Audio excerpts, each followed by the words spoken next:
साल 2025 के पहले ही दिन पंजाबी गायक दिलजीत दोसांझ ने प्रधानमंत्री नरेंद्र मोदी से मुलाकात की। वीडियो में प्रधानमंत्री नरेंद्र मोदी और दिलजीत दोसांझ के बीच में बातचीत को देखा जा सकता है और इस मुलाकात में पीएम ने कहा कि आपके परिवार ने आपका नाम दिलजीत रखा तो आप लोगों को जीतते ही जाते हो। अब इस पूरी मुलाकात का वीडियो भी सामने आया है, दिखाते हैं आपको वीडियो। सत श्री अकाल जी।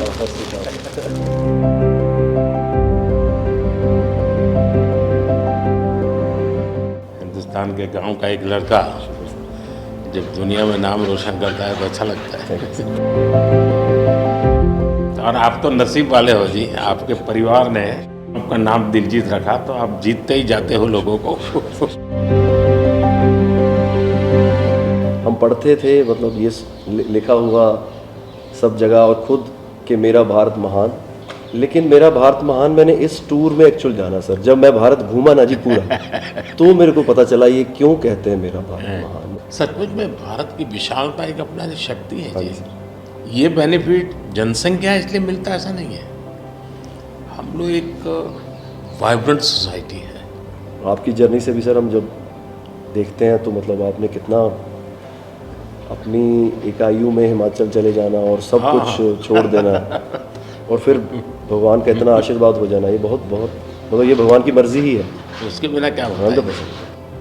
हमारे देश में हर इंसान पौधे में भी परमात्मा देखता है। 100% देखते हैं, मतलब हम वेस्टेज नहीं करते हैं। हाँ, थ्रो अवे कल्चर वाले लोग नहीं है।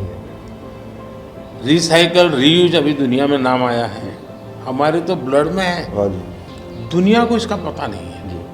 कभी आप अपने कार्यक्रमों के द्वारा ये जरूर कर सकते हैं जी कि भारत के लोग पर्यावरण की रक्षा कैसे करते हैं। अब जैसे मैंने अभी ये कार्यक्रम चलाया, एक पेड़ माँ के नाम, अपनी माँ को याद करते हुए, माँ जिंदा है तो माँ को साथ ले जाओ और पेड़ लगाओ, माँ की जीवन स्मृति बन जाएगी वो।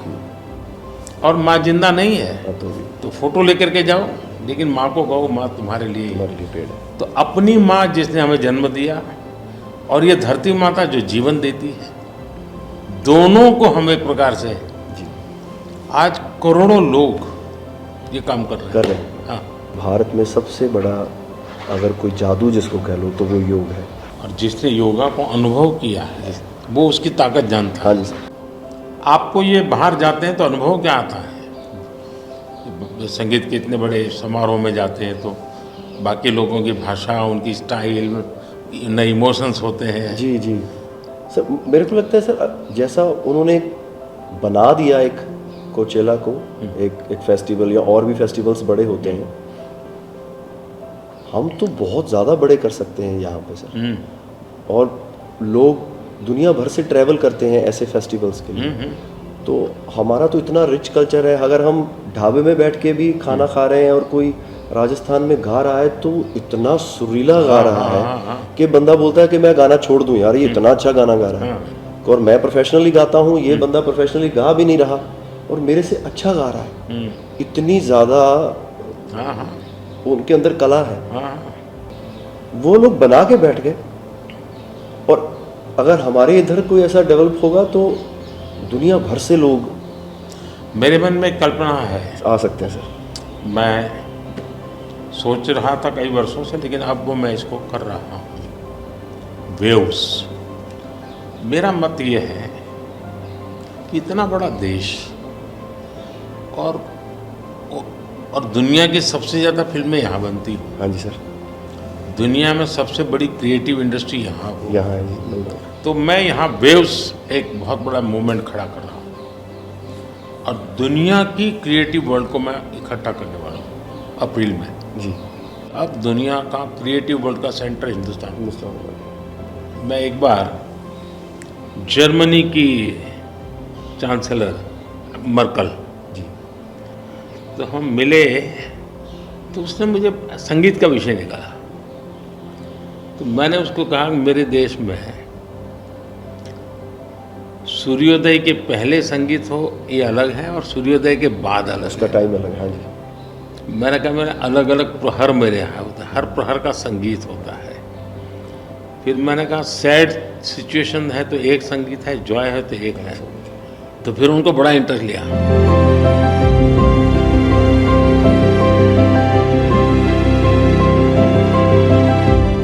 मैं सचमुच में साहबजादों का जो बलिदान है, जी सर।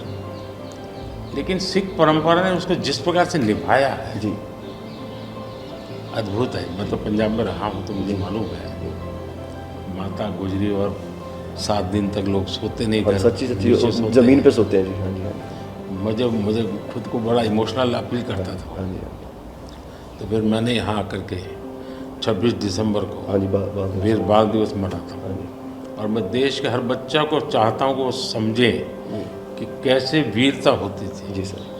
आस्था क्या होती थी। कच्छ के अंदर लखपत में गुरुद्वारा है। 2001 में जब भूकंप आया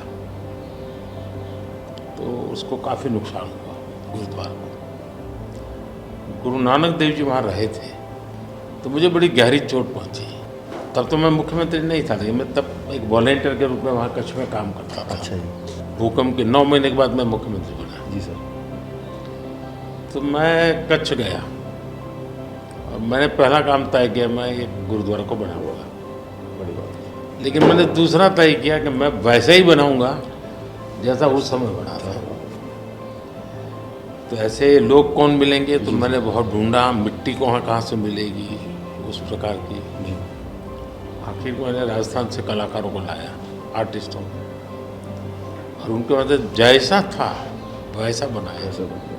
तो मैंने आपका इंटरव्यू देखा था सर अभी हाल ही में, उसमें जब आप अपने माँ और गंगा माँ की बात कर रहे थे, जब आप इमोशनल हो गए सर, वो मुझे बहुत टच किया। मतलब वो एक हमारे लिए आप प्रधानमंत्री एक बहुत बड़ा पद है, तो हम शायद एक जो उसके पीछे एक माँ और बेटा और इंसान है, वो कई बार वो निकल जाता है, भूल जाता है, क्योंकि एक ओहदा बहुत बड़ा है। लेकिन वो जब आप अपने माँ को लेके और गंगा मैया को लेके, वो जो आपका वो दिल भरा, वो टच होता है सर। पता चलता है कि ये एक्चुअली ये दिल से बात निकली है, तभी दिल तक गई। सर ये हमने इंडिया की तरफ से ये पहला सबसे बिगेस्ट टूर हुआ है कि हमने जितने देशों में शोज़ किए, पहली बार स्टेडियम शोज़ किए सर हमने। ये इस साल जैसे टूर कल्चर हमारे कम था, हमारे अहमदाबाद में कहाँ किया आपने? गिफ्ट सिटी में? हाँ जी हाँ जी अच्छा। हाँ जी सर।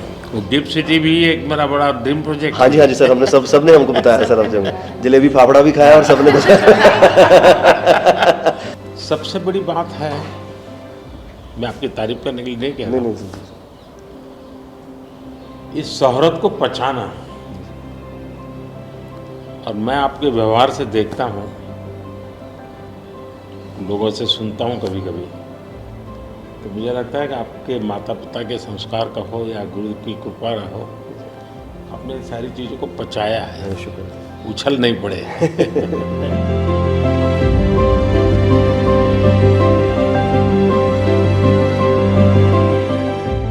ਉਹ ਕਹਿੰਦੇ ਕਿੱਥੇ ਹੈ ਤੇਰਾ ਰੱਬ ਦਿਸਦਾ ਹੀ ਨਹੀਂ, ਮੈਂ ਕਿਹਾ ਅੱਖਾਂ ਬੰਦ ਕਰ ਧਿਆਨ ਧਰ ਮਹਿਸੂਸ ਕਰ, ਇਹ ਮਸਲਾ ਬਾਹਰ ਦੀ ਅੱਖ ਦਾ ਨਹੀਂ ਅੰਦਰ ਦਾ ਹੈ, ਮੈਂ ਕਿਹਾ ਅੱਖਾਂ ਬੰਦ ਕਰ ਧਿਆਨ ਧਰ ਮਹਿਸੂਸ ਕਰ, गुरु नानक ता अंग संग है, तू ही बस गैर हाजिर है, गुरु नानक गुरु नानक गुरु नानक।